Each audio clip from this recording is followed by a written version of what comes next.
afternoon. The Information Technology and Government Affairs Committee will now come to order. I just did my regular. We'll begin by taking the items currently in the order that they appear on the agenda. At this time, are there any representatives of any agencies outside of the City of Los Angeles on item number 9 present here? Are there? Raise your hand. Item number 9, the High-Speed Rail Authority. Okay, and you are from? Oh, okay, appropriate.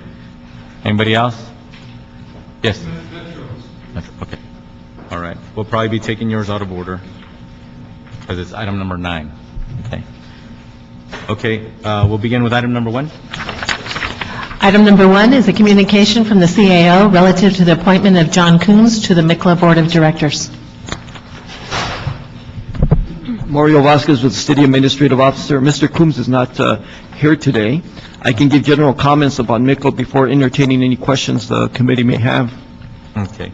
So this appointment is to make sure that we have an appropriate person in place so that we have the full complement of the board? Yes. Okay. Is there any concerns or issues you need to bring before this committee about this appointment? No. No? Okay. We reviewed the documentation. Anybody here to speak on item number 1? General public comment is open for item number 1. Anybody here for public comment on item number 1? Seeing and hearing no one come forward.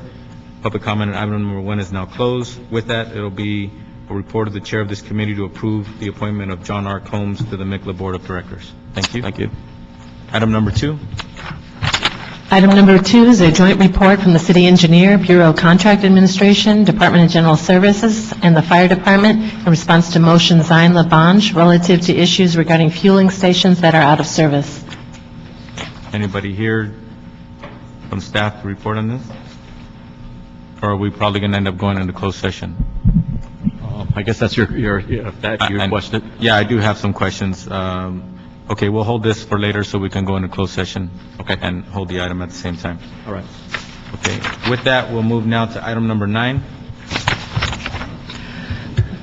Item number 9 is a CLA report relative to requesting the California High-Speed Rail Authority to include more than one potential site and possible locations for a downtown LA rail station pursuant to Resolution Reyes-Perry-Huizar. Good afternoon. My name is Jack Reef. I'm with the CLA office. Hold on one second.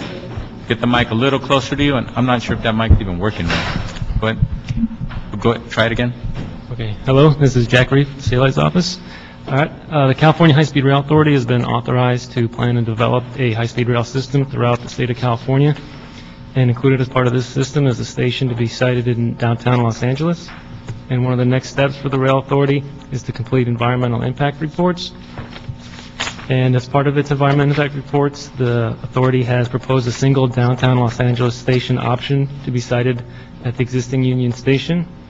And the City Planning Department, in conjunction with the Department of Transportation, Bureau of Engineering, and the Community Redevelopment Agency, believe that the rail authority should include alternatives for a downtown Los Angeles station, and that and has proposed a second station alternative known as the Union Station East of Ignis option, located east of the PetSource Transit Plaza.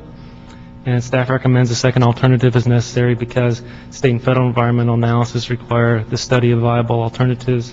Litigation and unforeseen complications can delay or halt the completion of the project, and delays could jeopardize funding from the $8 billion available as part of the American Recovery and Reinvestment Act, of which the President has indicated his preference for shovel-ready projects. And staff has been in contact with the rail authority throughout this process, and staff indicates that it's important for the city to speak with a unified voice, and adoption of this resolution would accomplish that objective. Okay. Thank you for that report. Could I have the representatives from the other agencies come forward, please? We're on item number 9.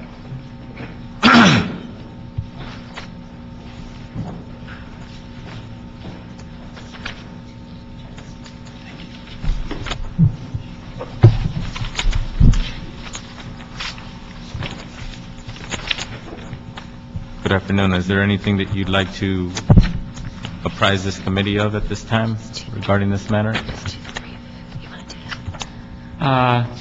Councilmember Nick Marisich with the City Planning Department. Okay. I'm here with Patricia Defender, for also with City Planning. We just wanted to just relate, based on our report back to the Ad hoc River Committee on this same subject. In our report, we recommended the inclusion of a second station alternative for two primary reasons.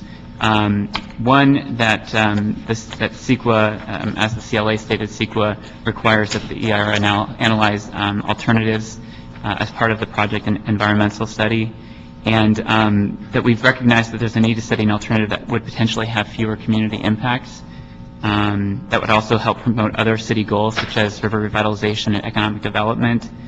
And we're concerned about lack of alternatives, which could cause delays to the project in the future should community concerns arise about impacts. We also see the station alternative that would be somewhere to the east of the existing Union Station facility, in that it could be viewed as an expansion of Union Station connected to the existing station, that could potentially have less community impact and also promote city goals.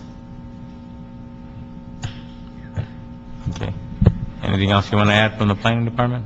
No, I'll be happy to answer any questions if you have any. Patricia Diefendorfer. On a personal note, you pretty excited about working on such a project? Absolutely. That's what people go to planning school for, right? Absolutely. New and innovative things, crazy Absolutely. things. Yes. Good afternoon, Mr. Chair. Arthur Henry from Metro. I just want to just add on to what Nick said. The Ad hoc River Committee last month had a directive, I believe, city staff to work with Metro and other agencies on a path forward. As a result, city staff and Metro staff have had one meeting already, and there's another meeting tomorrow to look at alternatives. And as Nick said, looking at an envelope between Union Station and the river to look for a viable alternative that could be presented to high-speed rail. Okay. And the proposed high-speed rail as it stands today in the state of California includes Los Angeles to the north, or is it Los Angeles and Orange County to the south as well? And It's an 800-mile system. Valerie Martinez with the California High-Speed Rail Authority. It's an 800-mile system, steel wheel on steel tracks. It starts up or ends up in San Francisco and Sacramento, comes through the Central Valley, through Palmdale, into Union Station where it splits.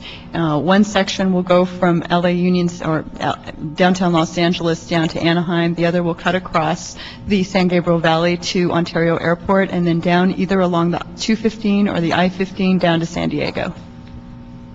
okay, so inland to San Diego, Yes. as I see it. Yes. Okay. And north all the way to San Francisco Yes, in 2 hours and 40 minutes, under 2 hours and 40 minutes from Union Station, and Sacramento as well? and Sacramento as well. So how do we get to Sacramento? Do you go to there's- San Francisco first, then Sacramento, or No, Sacramento? there's a Y in I'd say the Merced area that basically takes you through via Caltrain up to Sacramento. Okay.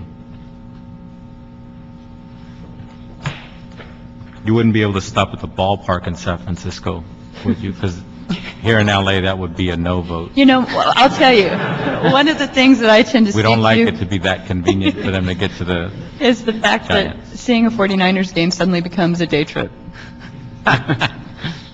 okay. All right. We don't have a football team here. I know. We're still lamenting that. Okay.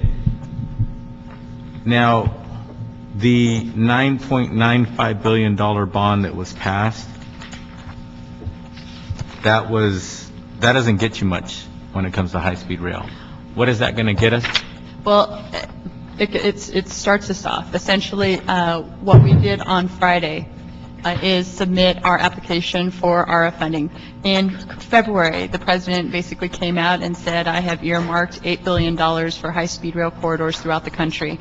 And, yeah, That's nothing. well, Joe Biden came out and said California is looked upon as being first in line because our legislature, our governor, and the voters have already spoken. This is the only state in the country where we have a bond measure that has passed in support of high-speed rail. So what that $9.95 billion does is give us some funding for a down payment on the system, because now we're able to go to the feds and say, we have matching dollars. So we applied for $4.73 billion of that ARA funding on Friday. Why don't we apply for the whole thing? Can't we use the whole thing? There are those who have said that, in fact, we should, in fact, get all $8 billion, but our research, our discussions, our relationships have definitely told us that the prudent thing to do is to be realistic about the fact that there are other corridors that require some funding, and so we needed to highlight specific corridors that are truly shovel-ready and meet the ARA requirements. So, for instance, LA-Anaheim is shovel-ready and will likely be the first system that is up and running in the country, which is very, very exciting for us. We're very excited. But with that, obviously, the two other sections that we're looking at in California is Bakersfield, Merced, and then the third is San Jose, San Francisco. And then what we do is we backfill with bond funding and some private funding, because we're mandated to bring in some P3 funds to connect these various pieces. Now, just so that everybody understands the magnitude of the entire scope as you've outlined, not the components, but the entire scope. Mm-hmm. How many tens of billions of dollars is it? The entire piece, that includes the second phase, which is LA to San Diego and Merced to Sacramento, is $40 billion. Only 40? Yeah, it's a bargain, sir. I had heard it was upwards of 60. No. Anybody want to take a bet that will be upwards of 80 billion if we were to try to do all of this? I think if we wait, in fact, it will go up. In fact, all of our studies tell us that, in fact, the longer we wait, the more it goes We up. already waited.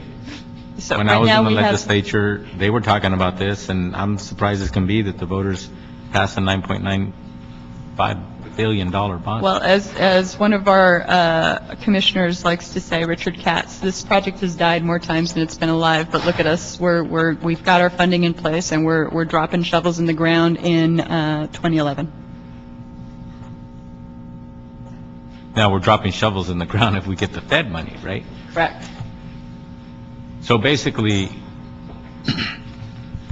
where we're at today is one of the first phases does involve downtown Los Angeles. Correct. Basically downtown to the south, Absolutely. not downtown and then to the north, correct? And what phase would we be dealing, what phase is the downtown to the north leg? Well, the entire backbone of the system, which is Anaheim/LA, up through San Francisco, will be up and running by 2018. And there are certain mandates in place that there's not a lot of wiggle room in that schedule. How do you mandate a potential $40 billion project? Well, Does the mandate magically spending give of us the money funds. to meet Well, those requirements? It's the spending of the funds. Basically, Yeah. for instance, the ARA funding says that if, in fact, we don't have the three sections that we've talked about that we've applied for built out by 2017, they're not going to give us the funds. And the way it's structured, they withhold the funds until XYZ, and there's a funding structure such that they withhold certain funds that we get reimbursed once it's actually built out. But the funds are committed. It stays in an account. And please don't ask me to get into the funding structure, because we will. I don't see how we can meet those timelines in such a massive project, even on the first phases, unless one of the biggest obstacles is going to be the environmental requirements per mile. Correct. I mean, per segment. Well, we have the program level document, which we certified in 2005. So from 2002 to 2005, we did a statewide program level document that looked at, it basically defined the footprint of the system. Yeah, but all it takes is one rich doctor or lawyer along the way, and they could tie us up in court. And we're working very, very hard to make sure that we have the partnerships in place to ensure that that sort of thing doesn't happen. all we can do is make sure that our environmental documents are tight, well-engineered, and able to withstand that sort of question. And right now, we are in the middle of our project-level EIR, which is that localized regional level, which will get us up to 30% engineering. We started with scoping in that section, the Anaheim, Los Angeles section, in 2007. We will have a administrative draft. We just completed our alternatives analysis. We'll have an administrative draft of our EIR, EIS in the winter, and we will have a public draft of our EIR, EIS in the spring. And what we have committed to our partners, the cities and the agencies such as MTA with whom we're working, is we're going to continue to work on our alignment as we go through this process, which is in alignment with the CEQA NEPA process. But we can't legally get rid of all of those lawyers. They're gonna show up. Can I interject? Sorry. Hi, Patricia Diefendorfer with the Planning Department. Just to put in context the resolution, that's kind of what we're here for today, is to simply talk about the need to make sure that the EIR, EIS is as strong as it can be, and to study another option, an alternative to the Union Station in order to make sure that the community, we look at options that are perhaps less impactful to the community, and that we just show the communities that we are looking earnestly at a variety of options that help us to also further other goals like the river revitalization goals and economic development and goals and potential redevelopment around such a station. So the request to ask the High-Speed Rail Authority with all of us working together to identify another potential station that can be studied through the EIR process. That's what's before us today. Okay. That's got to happen 100,000 times across the state. Good luck. Okay. Now, when it comes to the two main alternatives that we're looking at right now, what makes us believe that if we narrowed it down to those two, that we would satisfy what you just described? Well, if I can, and I think that Valerie can speak to this as well. Again, Patricia Diefendorfer for the Planning Department. At the program level EIR, there were a number of options studied, and there were a number of options that were ruled out. What we're introducing, the idea that various city departments collectively and along with Metro have come up with, was an option that wasn't among those that were studied by the High-Speed Rail Authority. So it isn't potentially a new option, but it is based primarily on the fact that there have been certain changes that have occurred since the High-Speed Rail Authority did the program level EIR in 2005, and I think the biggest of those is probably the River Revitalization Master Plan, which has been adopted by the City Council, and which outlines a plan for trying to improve access to the river and developing, recreational opportunities along the river.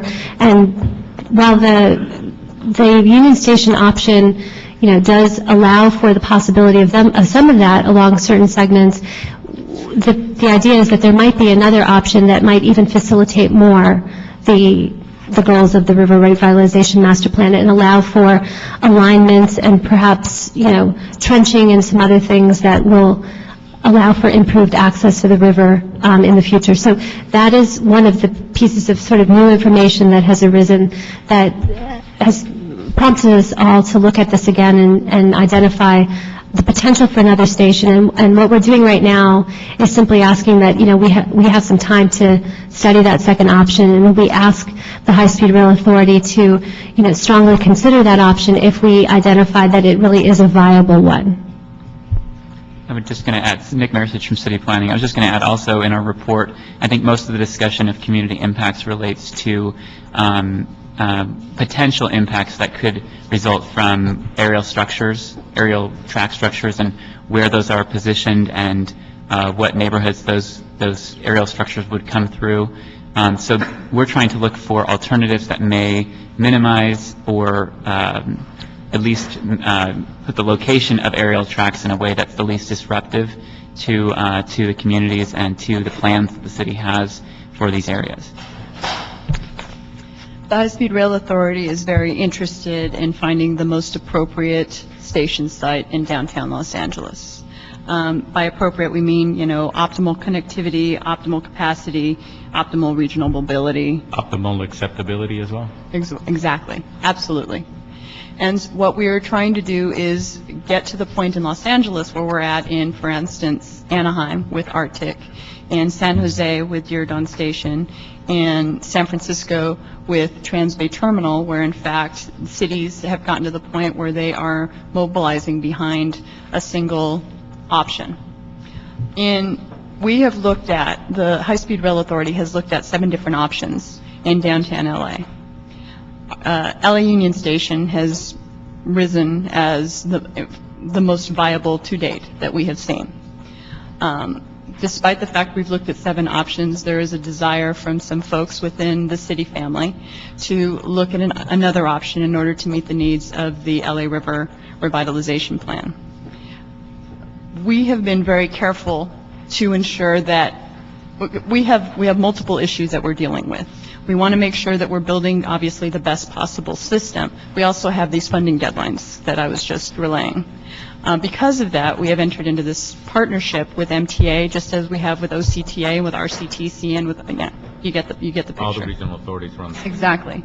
MTA has graciously, I don't want to speak on behalf of MTA, has graciously offered to pull together a working group where we can find another option that is feasible, that is acceptable, that addresses the connectivity, perhaps as well as LA Union Station.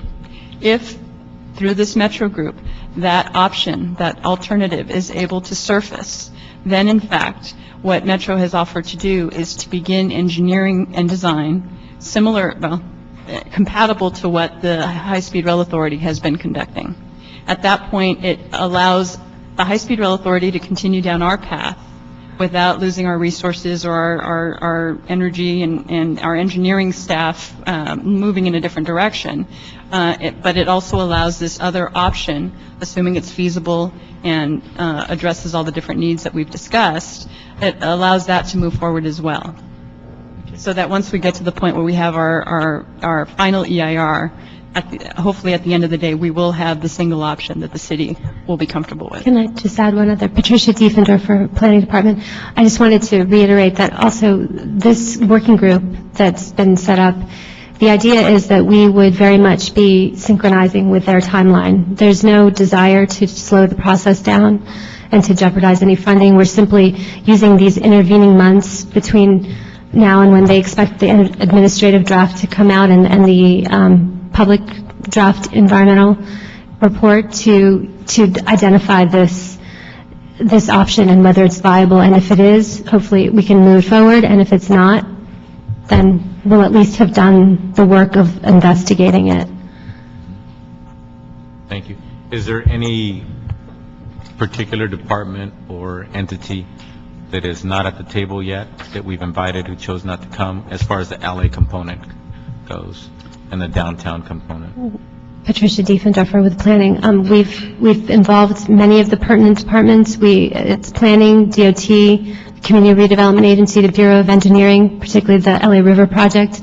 We've also had conversations with the General Services Department because there's a lot of facilities in that location that we need to consider that would be affected. And certainly Metro, we've increasingly been talking with Metro, and now we're going to start having regular meetings of this working group. I think, there may be a couple of other departments that we could touch base with. We talked with DWP, for example, because one of the actual alignment that's being proposed has the potential to affect a major site of theirs, I think, is power site. Was it power or water? I can't remember. A water site. Okay. So we have been trying to bring together all of the different departments to unearth all of the issues. Okay. Got to make sure you continue to invite, even if they're non-responsive, because the last thing we need in this process is for somebody to come late to the dance and say that they weren't involved, and they have a legitimate reason why they should have been involved. But if they decline to be involved, then it's on them. And the last thing we want to do is be thwarted by that kind of interjection toward the latter part of this process. Thank you. Thank you. Thank you very much. We're going to go to public comment now on this item. We are on item number 9. These are the cards that have been filled out on public comment. We have Valerie Martinez and Dr. Clyde Williams.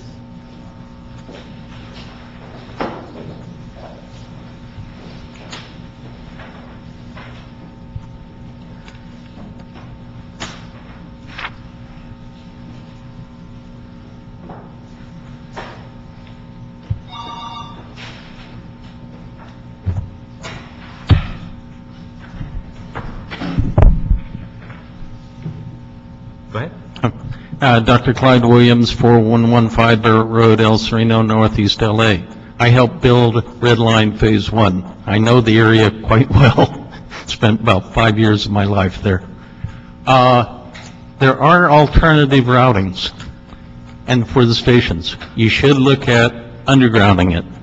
That is, go over 6th Street and then get underground as soon as possible from 6th Street to, say, approximately 3rd. Then go between the Piper Tech Center and the Union Station and the portal for the Red Line Phase 1. Then it's free and clear between the jail and the metro lines, and go straight. Do not try to cross all of the tracks, the river, Arroyo Seco, the freeways. Go underground under Elysian Park and connect with the Metrolink and on a subsurface route someplace around State Route 2 or to the north side. It may be easier than trying to get overhead through that corridor. So there are alternatives. I would suggest that you clarify your motion for them to look at sites above ground, on ground, and below ground. Go under 101, go under Chavez, go under cornfields. Thank you. Dr. Williams, you're doctor of what? What are you a doctor of? Geology and zoology. Thank you. Okay, is there anybody else here to make a public comment on item number 9? We have public comment open on item number 9. Seeing no one else come forward on item number 9 for public comment. Public comment on item number 9 is now closed.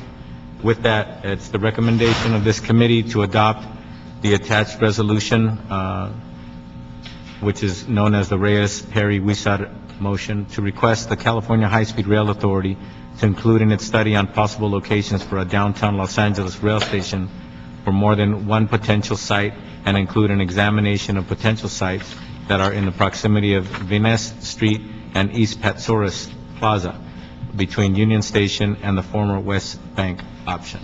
Okay. Okay, that's the action on that item. Thank you very much.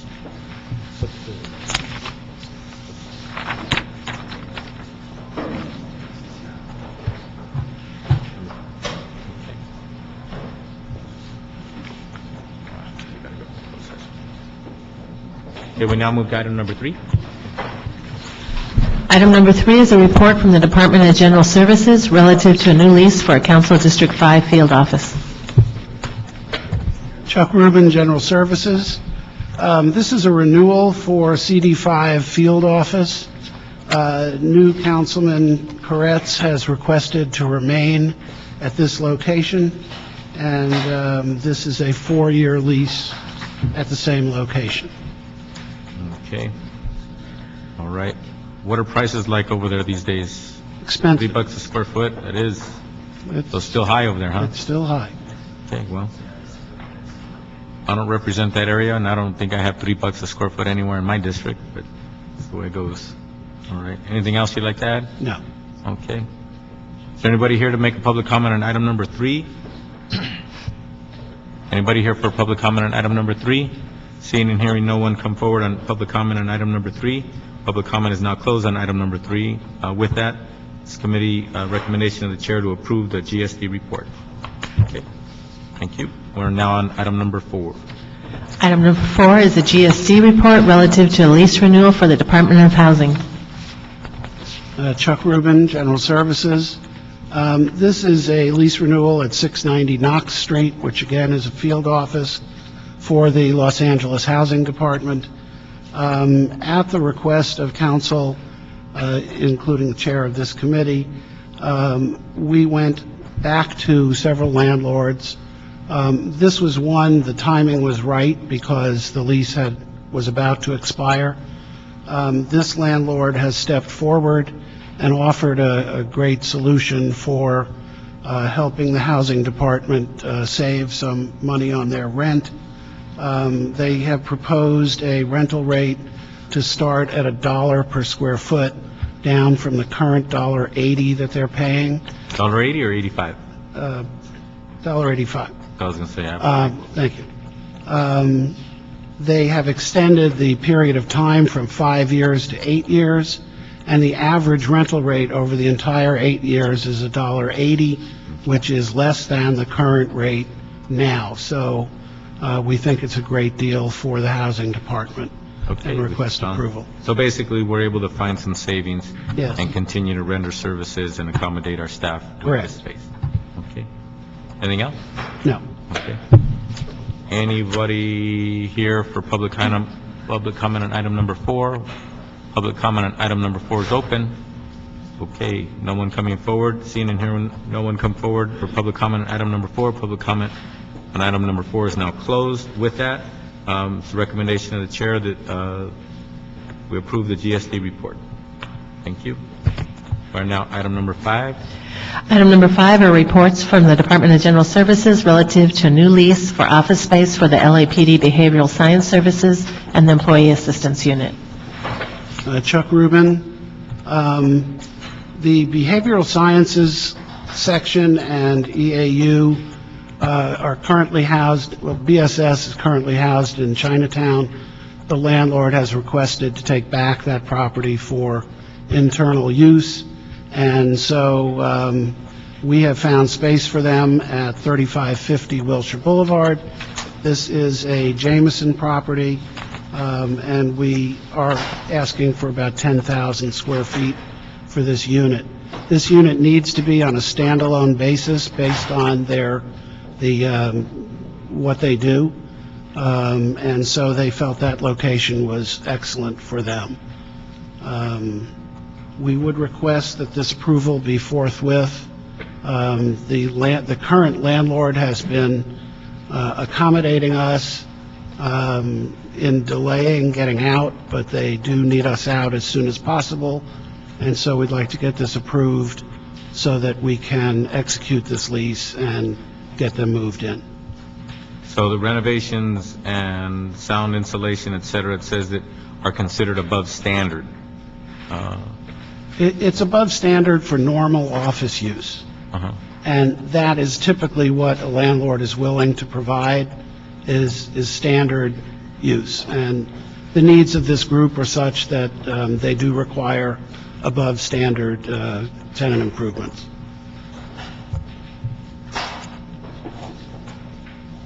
There is amortized in the lease at this time some of the tenant improvements.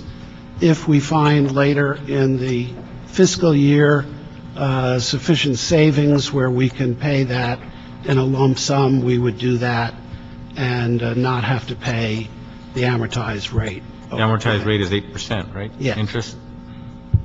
Is that high? for Not these particularly. I mean, for right now? for No. Instituting a contract right now?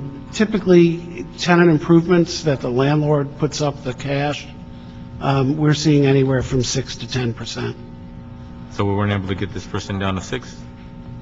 Correct. Too bad. But we may be able to pay it off and not have to pay the 8. Interest. Okay. All right. Anything else? No, that's it. Okay, thank you. Anybody here for public comment on item number 5? Could I request that this go forthwith to council, please? Sure. Item number 5, we're on item number 5. Is there anybody here for public comment on item number 5? Public comment is now open on item number 5. Seeing and hearing no one come forward on item number 5 for public comment, public comment is now closed. With that, it's the recommendation of the chair that we approve the GSD report and move forthwith to council. Thank you. Thank you. Item number 6. Item number 6 is a report from the Chief Legislative Analyst relative to the city's position on SB 797, the Toxin-Free Infants and Toddlers Act, pursuant to Resolution Koretz-Hahn. Yes. Good afternoon, Cheryl Bernards from the CLA's office. SB 797 would enact the Toxin-Free Infants and Toddlers Act that would prohibit the manufacture, sale, and distribution of any containers that are used to store food or beverages if it contains bisphenol A, which also known as BPA, and is intended for children 3 years of age or older. Supporters of this bill state that BPA has long-term health impacts such as birth defects, impaired learning, and may lead to breast or prostate cancer. It has been reported that BPA found in the lining of containers can leak into food and beverages. Our office recommends support of this bill. Okay, you can stay there. Public comment card, Callie Hurd.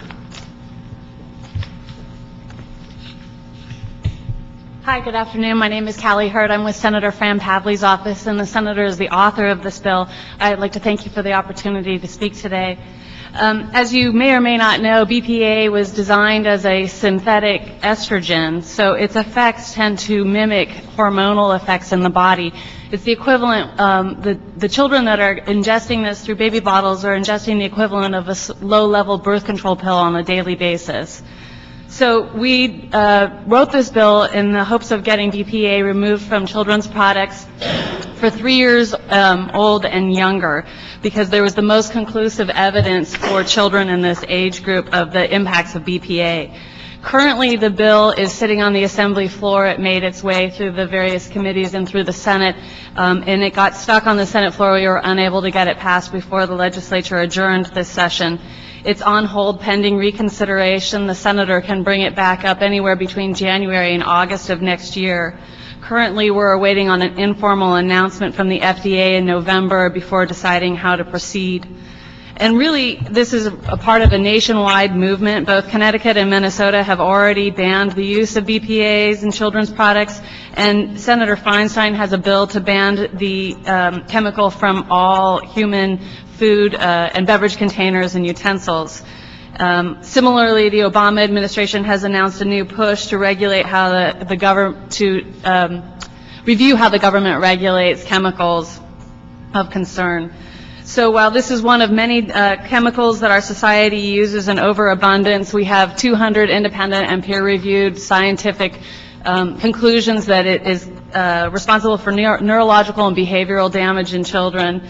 And considering that we have 550,000 children a year born in this state alone, out of 100 of which is found to be autistic, it's important that local governments move forward with whatever measures they can to eliminate it. Thank you. Continue. Anything else? No, that's basically it. Thank you. Perfect. Can you give us a couple of examples of something that we use every day? All of Del Monte's canned goods contain this product in the lining of the can. It's also in the lining of your Coke can. It's in most baby bottles and many baby utensils. It used to be found commonly in Nalgene bottles that you buy at REI. It makes plastic shatterproof. And how do we know which containers actually contain these chemicals? The ones that don't contain it are now advertising themselves as BPA-free. Most of the major manufacturers of baby bottles in the country are offering a BPA-free line, but there are many... But they're still offering the old line. Correct. Wow. Some of them have signed on. There's the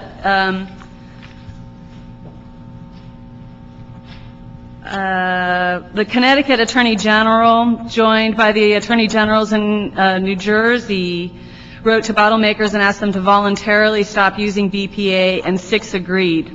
Gerber, Avent America, Evenflow, Disney First Years, Dr. Brown, and Playtex. But it's my understanding that some of these products are particularly hard to get in low-income areas. Also in the low-income areas, you frequently have people who are unaware of the issues. So it's particularly important that the government steps in and assists with this problem.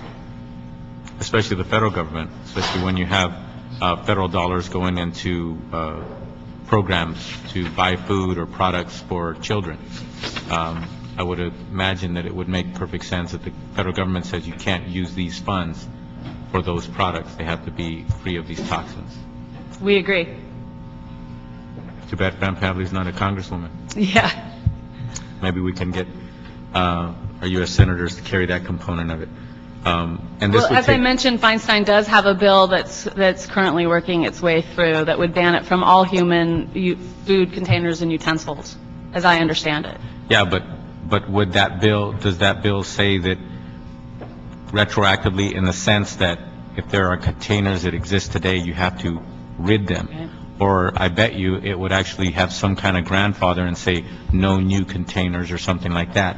Again, speaking of low-income communities, what happens is you may find 3 years down the road that those products are still being distributed in low-income communities, where the more affluent, educated community that's aware of this law, they know to look for these chemicals, and these other communities don't. And that's why, for example, having every other element of making sure that procurement is hindered across the board, especially when it comes to federal dollars, would be in addition to that, the bill that you just described.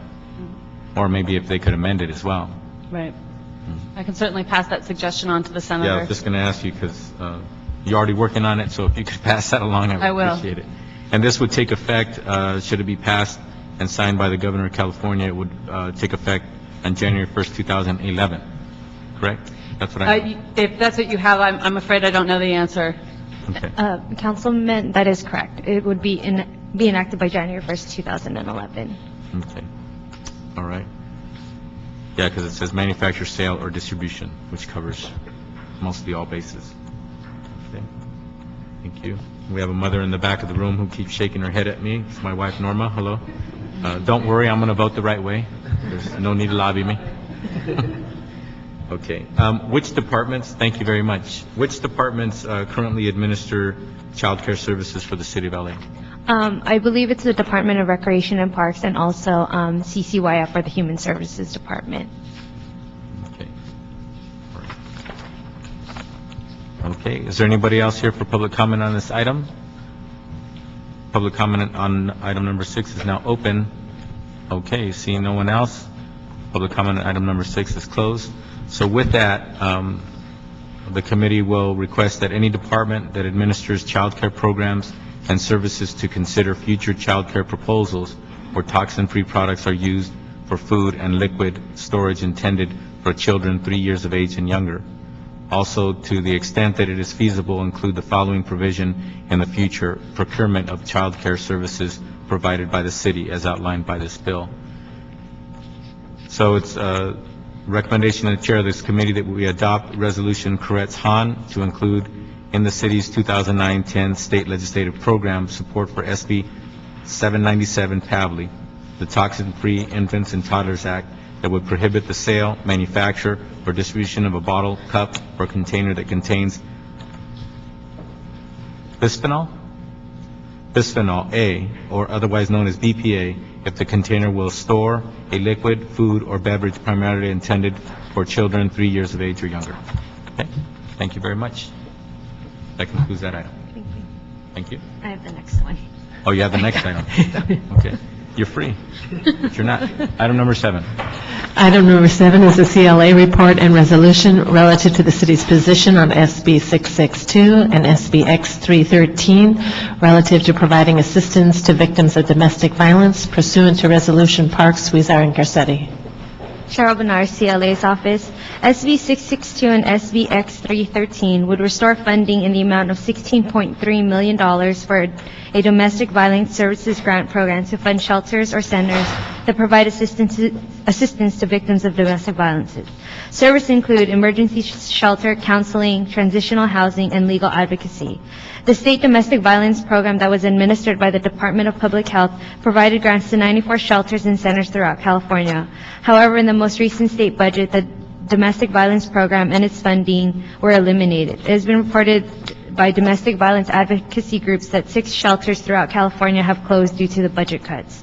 SB 662 was introduced in response to this cut and proposed $16.3 million to be transferred from the restitution fund to the Department of Public Health for purposes of funding the domestic violence program. However, there was some opposition to the use of the restitution fund to cover the cost of the DVP because it would further deplete the resources from the restitution fund and would eliminate other valuable resources and programs.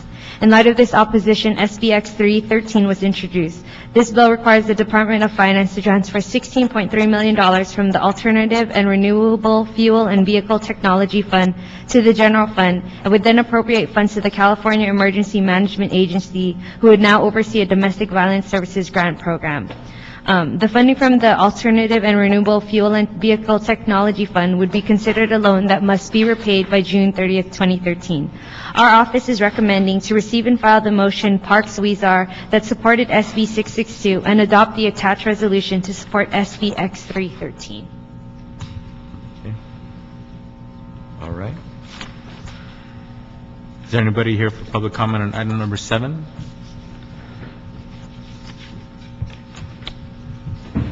Eve? Yeah, hi, good afternoon. How do you spell your last name? Sheedy. Oh, Edie? Yeah, I am the Director of Domestic Violence Policy at the LA City Attorney's Office. I'm also the Chair of the Legislative Committee for the DV Task Force. And I'm just here to either answer any questions or encourage your support. The DV field's been devastated by this cut. There's actually, I believe, 8 shelters that have closed, and other shelters, particularly within the city, have been forced to cut back. They had all prepared for a 20% decrease, and then the governor blue-lined it. So now it's at 0, and it's $16 million. So in the scope of the state deficit, it's a very small amount. So it's really, throughout the state, been really devastating. So it's supposed to come back on October 13th. So the guy that goes around calling people girly men blue penciled the entire funding Correct, on this item. correct. They don't have therapy for governors? Well, Bet you it's covered in, no comment. well, still- I do, you don't have to. That's right. Um, I'm still worrying about having used those bottles with my children who are now grown, but... I know, my head's spinning on that one. Yeah, well, having been a former legislator, I've dealt with governors, both Republican and Democrat, and sometimes they don't do things very well. When it comes to the Domestic Violence Task Force, has there been any studies or anything that explains if there is any link between domestic violence and gang involvement? Yeah, actually, I'm that person. I've been investigating that link. There's not really studies, but there's tremendous anecdotal evidence. I'm doing, actually, through Channel 35, a documentary about that, and we just got a grant awarded to the city that will start to collect the data through LAPD and through the city attorney's office to start counting. And I also run a DV Gang Nexus Committee, which is further both studying and working on those two groups to work together within the city. So I think that kind of collaboration also addresses these kind of financial deficits, because I think the more they work together, the better the solution, actually. So you haven't found a professor that would actually put their PhD next to these anecdotal things and actually solidify it in a report? I've found a lot of people who would be willing to do it. I'm looking for funding. We've submitted a couple of applications already, and we haven't gotten it through UCLA School of Public Health, and so I'm really focused on that issue, as I know your office is, so I truly appreciate the support, and we're working on it. Yeah, I'll talk to Michael De La Rota in my office, and then we'll see if we deal with a lot of professors around the country on similar matters, especially when it comes to gang involvement and those kinds of activities. And Michael and I have been talking, so again, I really appreciate your support. It's meant a lot to the development of the project. Remind Michael to have me call one of these well-off individuals who likes to work on these kinds of issues. They might be able to fund it through maybe UCLA or USC. that'd be great. Okay. Anything else? Nope, that's it unless you Okay. have questions. Thank you. Thank you very much. Anybody else here for public comment on item number 7? We're currently on item number 7. Public comment is open. Seeing no one come forward on public comment on item number 7, public comment is closed on item number 7. Is there anything else you'd like to add? No, that's Okay. it.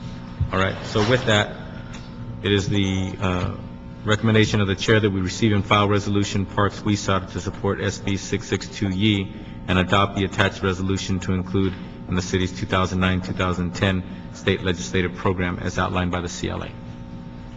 Thank you. Thank you. All right. We now move to item number 8. Item number 8 is the CLA report relative to the city's position on SB 23 relative to mobile home parks pursuant to Resolution Alarcon-Smith. Good afternoon, Annie Danino from the CLA's office. SB 23 would require mobile home park operators to adopt an emergency and fire safety evacuation plan. The bill would require this plan to be posted in an area accessible to all residents, and the plan would either be distributed to new tenants on an annual basis. The bill would also require mobile home park operators to train managers and on-site staff on fire safety, including procedures for the evacuations of seniors or those with disability or health problems.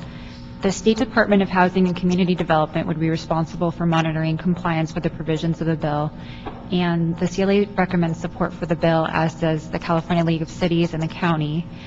And the most current status is that the bill has passed through both houses and is on the governor's desk for a signature. And we have the Housing Department here for any questions as well. Okay. Is there anybody here from Emergency Management Division? No?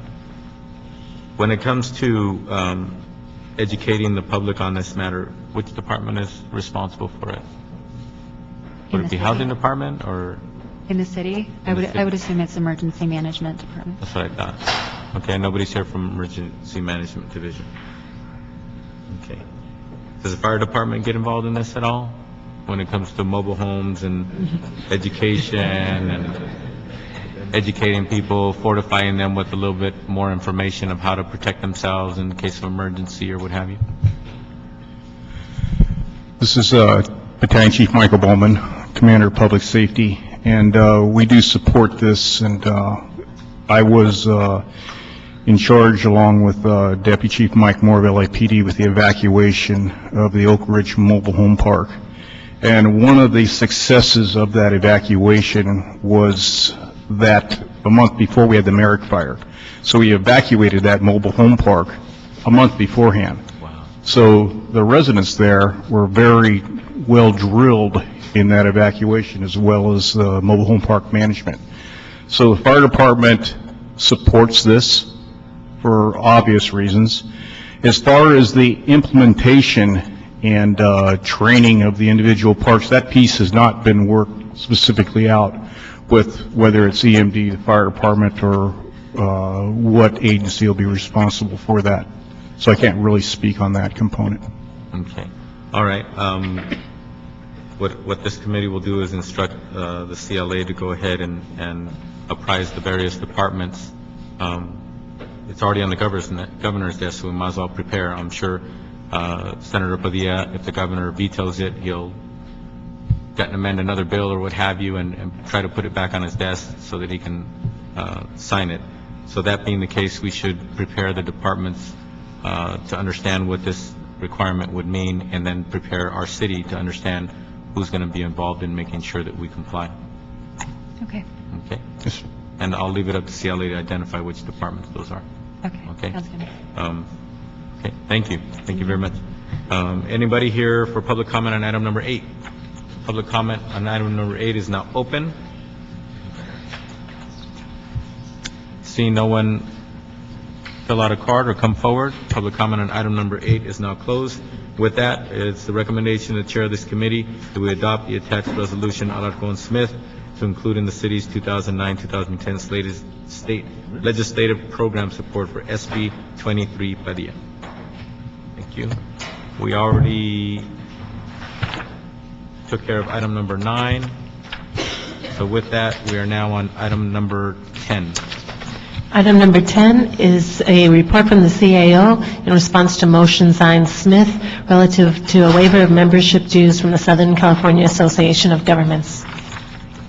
Good afternoon, Melissa Krantz, Office of the CAO. On July 21st, Council adopted a motion directing our office to report back on the process to request a 10% fee waiver of the $308,000 paid to the Southern California Association of Government for membership dues. I'm reporting that we have received this fee waiver on July 7th. SCAG sent a revised billing reflecting the 10% adjustment, and we have paid the $277,000 on July 20th. Okay. As far as you're aware, has any council member requested to use that $30,000 and change for something? No, I'm not aware of it. Okay. Well, I'm going to work on it. And seeing no other council members in the committee, I think I'll be the first one. Okay. All right. Is there anybody here to make public comment on item number 10? We're on item number 10. Public comment is open on item number 10. Seeing and hearing none. Item number 10, public comment is now closed. With that, it's the recommendation of the chair of this committee that we adopt the motion. Thank you. We're on item number 11. Item number 11 is a discussion item from the Department of General Services relative to a status update on the draft City of Los Angeles Strategic Real Estate Plan. Reginald Jones Sawyer, Department of General Services. Last year, we submitted the strategic plan for real estate for the City of Los Angeles to the Municipal Facilities Committee in draft form. It's being studied by the MFC, also CLA, Mayor's Office, and CAO. This plan, which is part of probably two other plans, basically looks at their real estate in totality and come up with a comprehensive plan as we did in 1996. The first strategic plan that we did was the Office Facilities Master Plan, which was developed as a comprehensive analysis of the city's real estate portfolio as a plan for its management and continued development for the next 20 years. Well, a lot of things have happened since 1996, and we decided that we probably need to re-examine those principles that we had in 96 and update it in 2008. In addition, some of the things that we learned through the Downtown Strategic Plan, which was the Los Angeles Civic Center Authority that came up with some ideas, for example, the 10-minute diamond.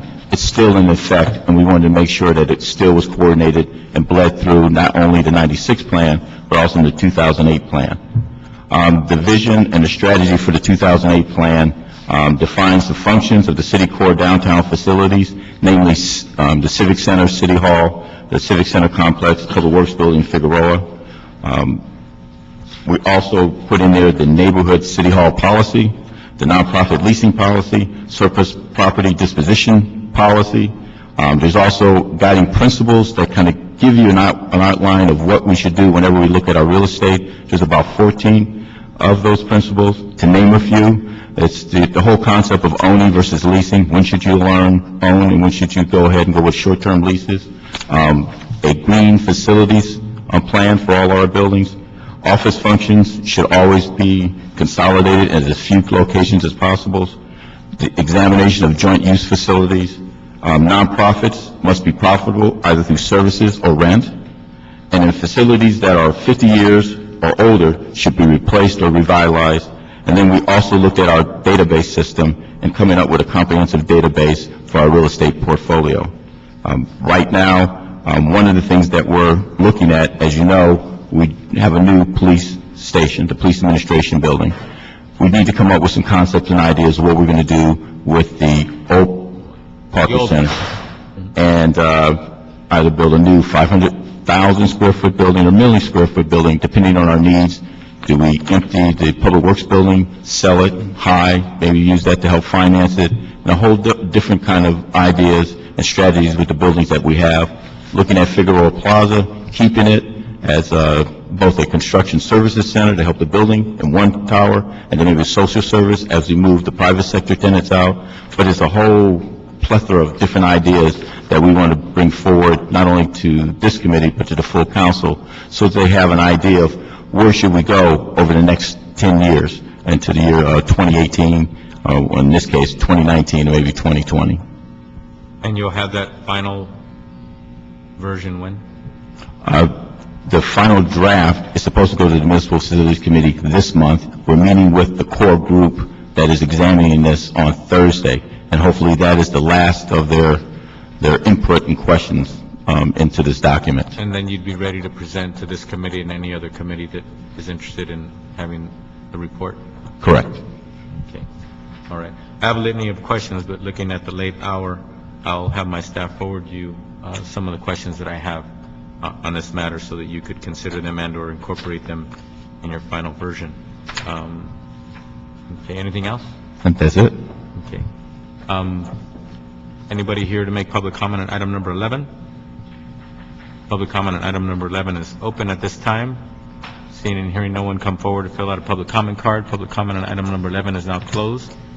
With that, we'll just receive and file that report. Thank you. We now go back to item number 2. I apologize for those ladies and gentlemen who are here for item number 2, but since we're going to go into closed session, it's the best way to handle it so that when people clear out, they can leave, and those who need to stay will come back after closed session. So everybody here is here for closed session? Do you want to announce the code section for closed session, or? Go ahead. Oh, yeah. Is there anyone here from the city attorney's office? I'm sorry, folks, but...